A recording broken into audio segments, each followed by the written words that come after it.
মণ্ডলী ও আমার সামনে উপস্থিত আমার প্রাণপ্রিয় ছাত্রছাত্রী ভাই ও বোনেরা, সকলে আমার সালাম গ্রহণ করুন। আসসালামু আলাইকুম।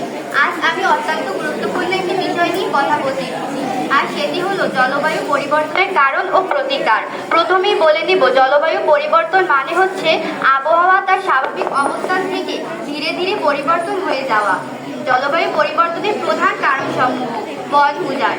আমরা প্রতিনিয়ত গাছ কেটে থাকি, কিন্তু গাছ লাগাই না, যার ফলে কার্বন ডাই অক্সাইড গ্রহণে প্রাকৃতিক উপায় কমে যাচ্ছে। প্লাস্টিক ব্যবহারের বৃদ্ধি। প্লাস্টিক পচে না, যার ফলে এসব ধরনের বর্জ্য পরিবেশকে দূষিত করে।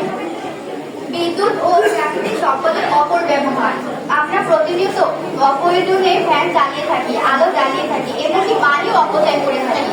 এরকম ছোট ছোট ভুল থেকে বড় ধরনের ক্ষতি হয়ে থাকে। এবার আমরা জানবো এটি প্রতিকারের উপায়। গাছ লাগানো ও বন সংরক্ষণ। একটি গাছ একটি প্রাণ, এই স্লোগানটা আমরা বাস্তবায়ন করতে পারি। পরিবেশ বান্ধব জ্বালানির ব্যবহার।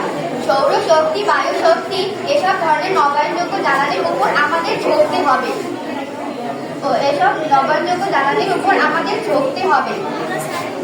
প্লাস্টিক ব্যবহারের বৃদ্ধি।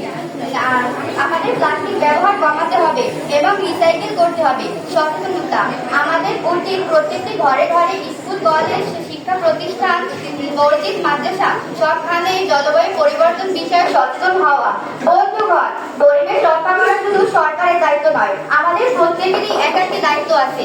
আমরা আজ থেকে প্রতিজ্ঞা করব, জলবায়ু পরিবর্তন বিষয়েও সচেতন হব, কাজ করব এবং সবুজ সুন্দর পৃথিবী গড়ব ভবিষ্যৎ প্রজন্মের জন্য।